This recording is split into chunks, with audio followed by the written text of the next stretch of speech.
டிஎம்கேக்கு இப்போ வயிற்றுச்சலாக இருக்குன்னு நினைக்கிறேன்.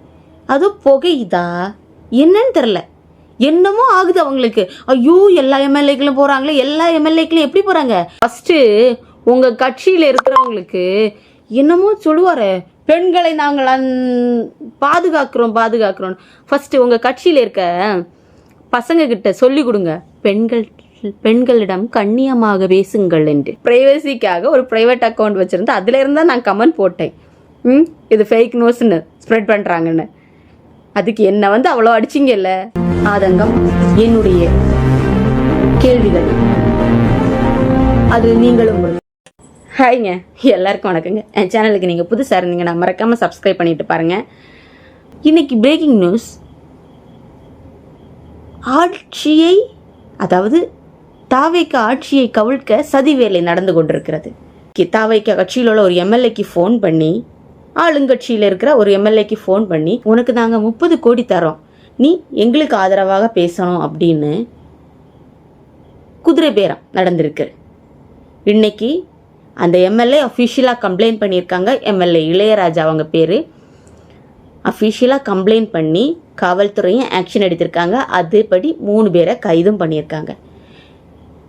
இந்த கைது இன்னைக்கு நடக்குது, கம்ப்ளைண்ட் ரைஸ் ஆகி.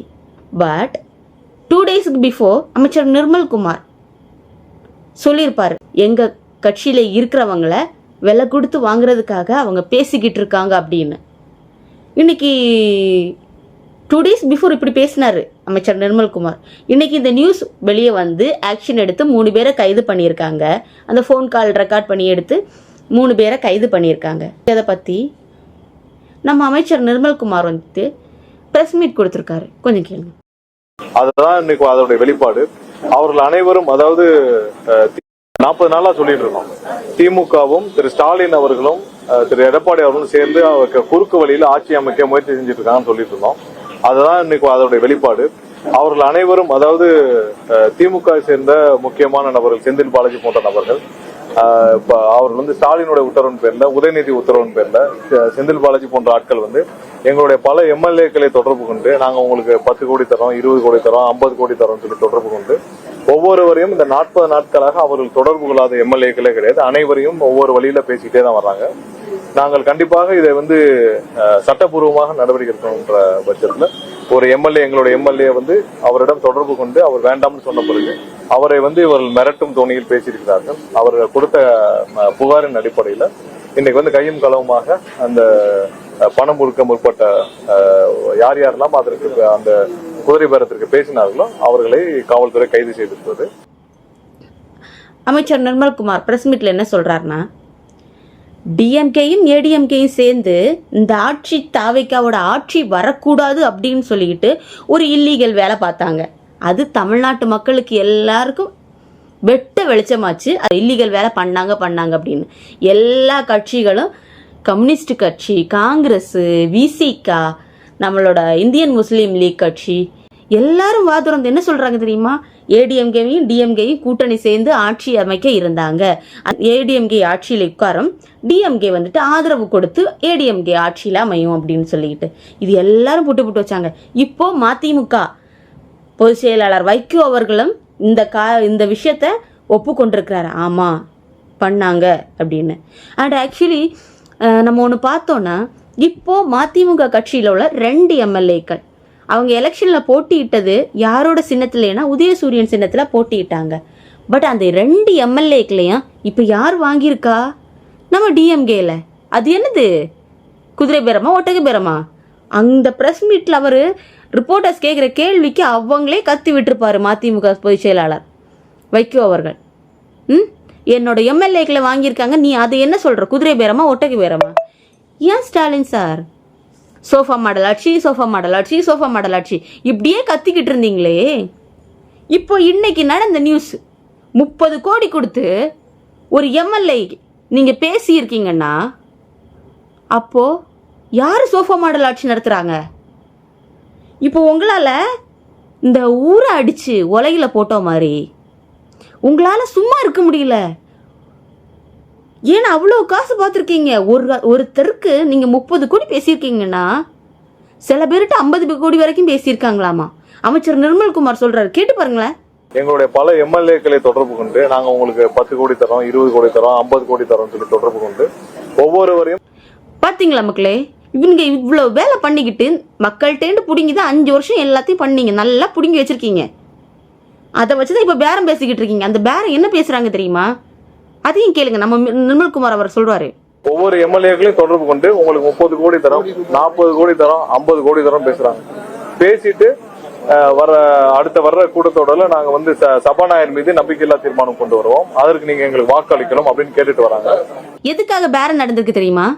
அதாவது சபாநாயகர்கிட்ட நம்பிக்கையில்லா ஒரு தீர்மானத்தை கொண்டு வருவாங்களா, அவங்க கொண்டு வர அந்த தீர்மானத்துக்கு தாவேக்காவில் உள்ள எம்எல்ஏக்கள் எல்லாம் ஆதரவு கொடுக்கணும் அப்படின்னு சொல்லிக்கிட்டு, அதுக்கு ஒருத்தருக்கு 30 கோடி, ஒருத்தருக்கு 50 கோடி, ஒருத்தருக்கு 20 கோடி, எவ்வளவு எம்எல்ஏ இப்ப வரைக்கும் மொத்தம் 15 எம்எல்ஏகள்கிட்ட பேரம் பேசியிருக்காங்கன்னு நியூஸ் வந்திருக்கு. காவல்துறை இப்போ ஆக்ஷன் எடுத்து அவங்கள ஜெயிலில் அடைக்க நீதிபதி உத்தரவு போட்டிருக்காங்க, விசாரணைக்காக சிறையில் அடைக்க. ஸோ அதை அவங்கள கொண்டு போறாங்க பாருங்க அந்த 3 பேர்.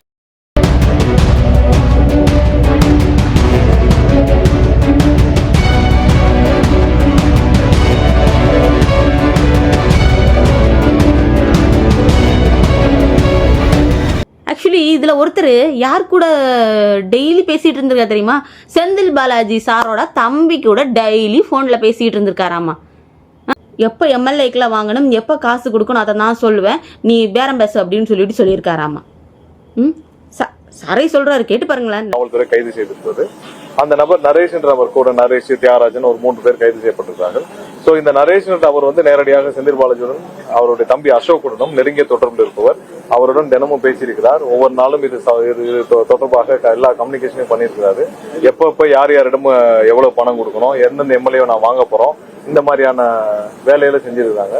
சோ இது தொடர்பாக இந்த மாதிரி டிஸ்கஷன் எல்லாம் இன்னும் கோயிங் எப்படியாச்சும் இந்த ஆட்சியை கவிழ்க்கணும் வேலை பார்த்துக்கிட்டு இருக்காரு.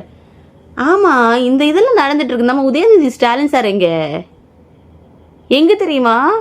ஒரு வாரமா சார் துபாயில இருக்காராமா. உங்களுடைய மகன் 5 வருஷம் நீங்க ட்ரெயின் பண்ணி பாத்தீங்க, எதுவுமே நடக்கல. அவர் ஒரு அரசியல்வாதியாக கூட நீங்க பொது வெளியில வர முடியல. நீங்க எங்க இருக்காரு தெரியுமா? துபாய் போய் 1 வாரம் ஆச்சு. அப்படி ஒரு நபரை வச்சு நீங்க எப்படி அரசியல் பண்ணுவீங்க? நீங்க இவ்வளவு இயர்ஸா மக்கள்கிட்ட அடிச்சு புரண்டு எல்லாத்தையும் எடுத்துட்டாங்க காசு. இப்போ ஏடிஎம்கேல இருந்த எம்ஆர் விஜயபாஸ்கர் எம்எல்ஏயும் சி விஜயபாஸ்கர் எம்எல்ஏயும் ராஜினாமா பண்ணாங்க. நாளைக்கு அவங்க எங்க இணைய போறாங்க? டிவிகேல இணைய போறாங்க. ஸோ இப்படி மதிமுகவும் டிவிகேல இப்போ ஜாயின் பண்ண போகுது. இந்த எம்எல்ஏக்கள் எல்லாம் இப்படி போறத பார்க்கும்போது டிஎம்கேக்கு இப்போ வயிற்றுச்சலா இருக்குன்னு நினைக்கிறேன். அது புகையுதா என்னன்னு தெரில, என்னமோ ஆகுது அவங்களுக்கு. ஐயோ, எல்லா எம்எல்ஏக்களும் போறாங்களே, எல்லா எம்எல்ஏக்களும் எப்படி போறாங்க? மக்கள் ஓட்டு போட்டு எம்எல்ஏக்கள் ஆயிருக்காங்க. அவங்க அந்த பதவியை ராஜினாமா பண்ணி, ஏன்னா ஏடிஎம்கேல நின்றுல ஜெயிச்சோம், அதனால அந்த பதவியை ராஜினாமா பண்ணிட்டு டிவிகேல இப்போ ஜாயின் பண்ண போறாங்க.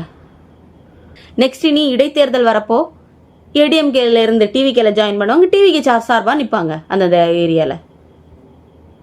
ஸோ இது இவங்களுக்கு பொறுக்கலன்னு நினைக்கிறேன். டிஎம்கேயால பார்த்துக்கிட்டு இருக்க முடியல. ஏன்னா அந்த நியூஸ்களை எல்லாம் வெளியில இருந்து யார் பார்த்துக்கிட்டு இருக்காரு? நம்ம ஸ்டாலின் சார் வீட்டில இருந்து பார்த்துக்கிட்டு இருக்காரு. அவரால் ரொம்ப புகையுதுங்க, மனுஷனுக்கு உட்கார கூட முடியல. ஏன்னா கஜானாவில் கையிட்டவர் இப்போ அந்த கஜானாவுக்குள்ளேயே கையிட முடியல அப்படிங்கிற மாதிரி இருக்கு அவருக்கு.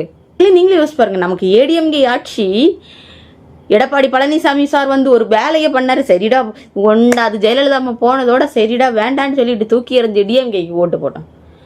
டிஎம்கே காரன் வந்து பண்ண வேலையை பார்த்துட்டு நீ வேணா சாமி அப்படின்னு சொல்லிட்டு மக்கள், அதுவும் மனசாட்சி உள்ள மக்கள் தேர்ந்தெடுத்த கட்சி தான் டிவிகே, தேர்ந்தெடுத்து அவர்கள் ஆட்சியில் அமர உட்கார வைத்திருக்கிறார்கள். அதை பார்த்து வீட்டில் உட்கார்ந்துட்டு இருக்காரு கொளத்தூர் எம்எல்ஏ, தோத்தாரு, அவருக்கு பொறுக்கலை, ரொம்ப புகையுது பின்னாடி. இதுல சோஃபா மாடல் ஆட்சியாமா, சோஃபா மாடல் குதிரை பேரம் நடக்குதுன்னு சொல்லிட்டு அன்னைக்கு சட்டமன்றத்துல கத்துனாரு. எங்க அவரு குதிரை பேரம்? இப்ப யார் பண்ணிட்டு இருக்கா குதிரை பேரம்? யாருங்க பண்ணிட்டு இருக்கா குதிரை பேரம்? குதிரை பேரமா ஒட்டக பேரமா பண்ணிட்டு இருக்காரு? ஏயா, நீ ஒருத்தன்ட்ட 30 கோடி பேசியிருக்க, அப்போ உன்ட்ட எவ்வளவு காசு இருக்கணும்? ஆனா மக்கள் தலையில இவ்வளவு கடனை ஏற்றி வச்சிருக்கியே, தனிநபர் கடன்னு, அப்போ நீ எவ்வளவு காசு வச்சிருக்க கையில? அப்போ நீ அவ்வளோ காசு நீ கையிலையும் வச்சிருக்க, உனக்கு இப்போ அந்த ஆட்சிக்கு வர நீ துடிக்கிறேன்னா அப்போ இந்த ஆட்சிக்கு வந்த எவ்வளவு சுருட்டலான்னு நீ உனக்கு தெரியும். ஆட்சிக்கு வந்தா எவ்வளவு சுருட்டலான்னு உனக்கு தெரியும். அதனால தான் இப்படி குதிரை பேரத்தில் இறங்கியிருக்க. எம்எல்ஏக்களை எல்லாம் எப்படியாச்சும் வாங்கி ஆட்சியை கவிழ்க்கணும். கொஞ்ச நாளாக பவர் கட் பண்ணிகிட்டு இருந்தீங்க, அது செல்லுபடி ஆகலை. அண்ட் கிரிமினல்ஸு அந்த வேலையை எது என்னெல்லாமோ பண்ணணுமோ எல்லாமோ பண்ணி பார்த்தீங்க. எல்லாத்துக்கும் ரிப்போர்ட் அறிக்கையாக கொடுத்துட்டு இருந்தீங்க நடக்கிறது பார்த்து. நேற்றுக்கு ஆணவ கொலை, ரொம்ப பாவங்க அந்த 2 பேர். எத்தனை வயசுங்க இருக்கு, சின்ன பிள்ளைங்க. அநியாயமாக அடிச்சு கொண்டு தூக்கில் போட்டிருக்கானுங்க படுவாவி பயலுங்க. அவனுங்களையும் அரெஸ்ட் பண்ணியிருக்காங்க, 4 பேர் அரெஸ்ட் பண்ணியிருக்காங்க. ஸோ உடனே ஆக்ஷன் எடுத்திருக்காங்க. அதெல்லாம் பார்க்குறப்ப வீட்டில் இருக்க குளத்தூர் எம்எல்ஏக்கு, தோத்த குளத்தூர் எம்எல்ஏக்கு தூக்கம் வரல. யோ யோ யோ யோ ஏன்னா அவர் விட்டுக்கிட்டு இருந்த கஜானாவே தொடச்சி வச்சுக்கிட்டு போனார். இப்போ மறுபடியும் அவர் இப்போ ஆக்சுவலி 10 லட்சம் கடன் இருக்கு. அவர் மறுபடியும் இந்த ஆட்சியை கவிழ்த்துட்டு திருப்பியும் அதை ஒரு 50 லட்சம் கடன் ஆகலான்னு நினைக்கிறாரா என்னன்னு தெரில. ஏவா வேலு வீட்டில் ரைடுக்கு போனாங்க லஞ்ச ஒழிப்புத்துறையிலேருந்து. ரைடுக்கு போய் நிறைய டாக்குமெண்ட்ஸை கைப்பற்றினாங்க. நெக்ஸ்ட் டே என்ன தெரியுமா, நம்ம டிவிக்கு அமைச்சர் சரத்குமார் அவங்களோட இன்ஸ்டாவில் இருக்கிற ஒரு போஸ்ட்டை எடுத்து, அவன் ட்ரக்ஸ் யூஸ் பண்ணுறான் அப்படின்னு சொல்லிக்கிட்டு குழந்தைக்கு பவுடர் பொடிச்சதை எடுத்து ரீல்ஸாக போட்டு அதாவது மக்களை திசை திருப்புறது. இவங்களுக்கு இங்கே லஞ்ச ஒழிப்புத்துறையில் ஒரு இதாச்சு இல்லை கேஸு. அப்போ இனி எப்படியாச்சும் டைவெர்ட் பண்ணணும். இதெல்லாம் இந்த டிஎம்கேயோட வேலை. எப்படியாச்சும் இந்த மக்களை திசை திருப்பி நம்ம விடணும் டைவெர்ட் பண்ணி. அதுக்கு அமைச்சர் சரத்குமாரை டார்கெட் பண்ணிட்டானுங்க. அவரை போட்டு தாக்கி. ஆனால் ஆக்சுவலி அவர் விளக்கம் கொடுத்தாரு. நான் என்னோட மனசுபடி சொல்கிறேன், அந்த விளக்கம் அவர் கொடுத்துருக்க கூடாது. ஏன்னா அவனுங்க ஃப்ராடு வேலை பண்ணிக்கிட்டு இருக்கானுங்க டிஎம்கே காரனுங்க. அவனுங்க அன்னைக்கு அமைச்சர் சரத்குமாரை பற்றி ரீல்ஸு கேவலமாக போட்டானுங்க. நான் அந்த ரீல்ஸுக்கு கீழே போய் என்னோட யூடியூப்பில் நான் போட்ட உண்மையான வீடியோ, அதாவது நான் என்ன நடந்தது அந்த அமைச்சர் சரத்குமார் அவங்களுக்கு அப்படின்னு சொல்லிக்கிட்டு உண்மையான என்னோட பாயிண்ட் ஆஃப் வியூவில் ஒரு வீடியோவோட லிங்கும் போட்டு, மக்களே இவங்க டிஎம்கேலேருந்து ஃபேக் நியூஸ் ஸ்ப்ரெட் பண்ணுறாங்க, இது ஃபேக் நியூஸ் நம்பாதீங்க அப்படின்னு சொல்லிட்டு ஒரு சின்ன ஒரு கமெண்ட் தான் போட்டேன் அவங்க போட்ட ரீலுக்கு கீழே. நெக்ஸ்ட்டு ரூட்ஸ் ஆஃப் திராவிடம், ஐயோ நிறைய பேர் வந்தானுங்க என்ன அடிக்கிறதுக்கு. கமெண்ட்லேயே தான் அடித்தானுங்க. நீ என்ன பிய திங்கிறியா, ஐயோ விஜய் பிய திங்கிறியா, ஐயோ கேவலமாக கேட்டானுங்க. அந்த கேவலமாக கேட்டவனுங்களுக்கெல்லாம் நான் பதில் என்ன கொடுத்தேன் தெரியுமா, மிக்க நன்றி, என்னை இப்படி கௌரவித்ததற்கு மிக்க மகிழ்ச்சி, இப்படிதான் கமெண்ட் கொடுத்துட்டே இருந்தேன். அடுத்து லாஸ்ட்டாக கேட்டாங்க, டெல்லி பிரதிநிதியாட்ட இப்போ வெங்கட்ரமணனை போட்டிருக்காங்க, உனக்கு அது கோவம் வரலையா அப்படின்னு சொல்லிட்டு என்ன கேட்டாங்க. அதாவது திசை திருப்புறாங்களாமே என்ன.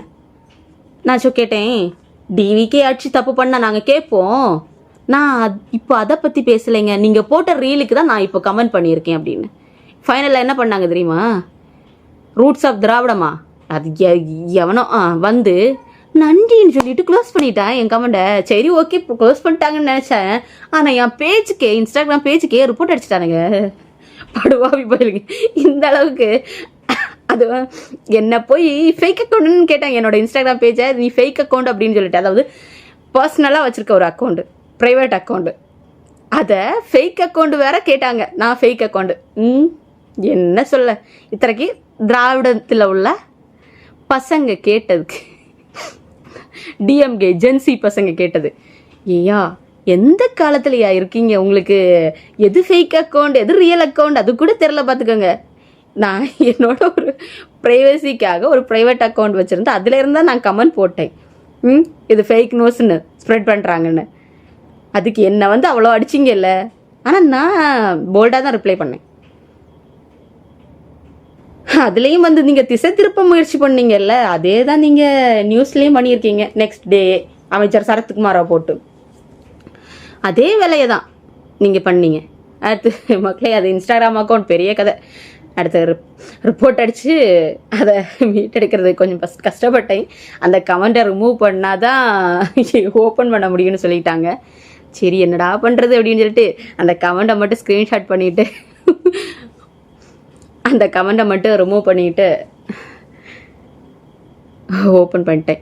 ஏன்னா நம்மளோட ப்ரைவேட் அக்கௌண்ட்டில் நமக்கு வேணும் இல்லை, நம்மளோட பர்சனல் அக்கௌண்ட், நம்மளோட ஃப்ரெண்ட்ஸ் எல்லாரும் இருக்காது. இந்த அளவுக்கு ஒரு கேவலமான ஒரு டிஎம்கே இப்போ குதிரை பேரம். ஆனால் வந்துக்கிட்டு டிவிக்கு அடிச்சு குதிரை பேரம் நடக்குது, சோஃபா மெடல் நடக்குது, சோஃபா மெடல் நடக்குது, சோஃபா மெடல் நடந்து கத்திக்கிட்டு இருக்க வேண்டியது சட்டமன்றத்தில் வந்துட்டு. நீங்கள் பண்ணுறது இப்போ குதிரை பேரம் இல்லை, ஒட்டக பேரம். ஃபஸ்ட்டு உங்கள் கட்சியில் இருக்கிறவங்களுக்கு என்னமோ சொல்லுவார், பெண்களை நாங்கள் பாதுகாக்கிறோம். ஃபஸ்ட்டு உங்கள் கட்சியில் இருக்க பசங்க கிட்ட சொல்லி கொடுங்க, பெண்களிடம் கண்ணியமாக பேசுங்கள் என்று. சரிங்க தலைவரே, ஃபஸ்ட்டு அதை பண்ணுங்க. அதுவும் நீங்கள் ஒரு டீம் வச்சுருக்கீங்களே, ஜென்சி செட் டீம் டிஎம்கேன்னு சொல்லிட்டு, அதால் நானும் அஃபெக்ட் ஆனேன். அண்ட் அந்த அஃபெக்ட் ஆனாலும் அவனுங்க பேசினதை நான் இங்கே ஏற்றுக்கலைங்க, இங்கேயும் ஏற்றுக்கலைங்க. ஏன்னா இவனுங்க இப்படி தான் பேசுவானுங்கன்னு தெரியும். அதுக்காக தான் நான் பதிலுக்கு அந்த மாதிரி ரிப்ளை கொடுத்தேன், மூஞ்சியில் அடிக்கிற மாதிரி. என்ன தற்குறைன்னு சொன்னானுங்க. என்ன வேணாலும் சொல்லிட்டு போயா, யார் கூட நிற்கிறோங்கிறதா முக்கியம். நீங்கள் பண்ண தப்புனால தான் உங்களை வீட்டில் உட்கார வச்சுருக்கோம் சார் ஸ்டாலின் சார். அண்ட் இனி மொத்த டிஎம்கே எம்எல்ஏஸையும் வீட்டில் உட்கார வச்சிடாதீங்க சார். நீங்கள் ஜென்சி டிஎம்கேன்னு சொல்லிட்டு ஒன்று பண்ணிக்கிட்டு இருக்கீங்கல்ல, ரொம்ப தப்பானது. அதுவும் அந்த பசங்க வச்சு பண்ணுறீங்கல்ல, கேர்ள்ஸை ரொம்ப கேவலமாக பேசிக்கிட்டு, ரொம்ப தப்புங்க சார். பெண்களுக்கு பாதுகாப்பு கொடுக்குறேன்னு சொல்லிக்கிட்டு முதலமைச்சராக இருந்தவர் அப்போ ஒரு இது, இப்போ ஆட்சி கிடைக்காதனால வெறியில் இந்த மாதிரி பசங்களை வச்சு பெண்ணுங்களை வந்துட்டு இழிவுபடுத்துறது ரொம்ப மோசம் சார். மாட்டிக்கிட்டீங்களா இப்போது பாருங்க. இன்னைக்கு பிடி சிவகுமார் சார் எம்எல்ஏ இன்னைக்கு ஆஜரானார்ல, கைதானதுனால நெக்ஸ்ட் வருவாங்க சார் உங்ககிட்ட. நெக்ஸ்ட் யார் தெரியுமா டார்கெட்டு? நம்ம செந்தில் பாலாஜி சார் தான் நெக்ஸ்ட் டார்கெட்டு. வெயிட் பண்ணுங்க சார், உங்களுக்கு இருக்கு. ஆக்சுவலி எனக்கு ஒரு டவுட்டு, இந்த கோயம்புத்தூர் தொகுதியில் நம்ம செந்தில் பாலாஜி சார் எப்படி ஜெயிச்சாரு? எனக்கு ரொம்ப நாளாகவே டவுட்டுங்க. யாராச்சும் கொஞ்சம் கிளியர் பண்ணிட்டு போங்க. அண்ட் மக்களே, உங்களுக்கு ஏதாச்சும் தெரிஞ்சிச்சுன்னா கீழே கமெண்ட் பண்ணிட்டு போங்க. அண்ட் என்னோட வீடியோ உங்களுக்கு பிடித்திருந்தால் மறக்காமல் லைக் அண்ட் சப்ஸ்கிரைப் செய்ய மறவாதீர்கள். அண்ட் மக்களே, இதே மாதிரி ஃபன்னான என்டர்டெயின்மான வீடியோஸுக்கு என்ன சப்ஸ்கிரைப் பண்ணி வச்சுக்கோங்க. ஓகே, பாய்.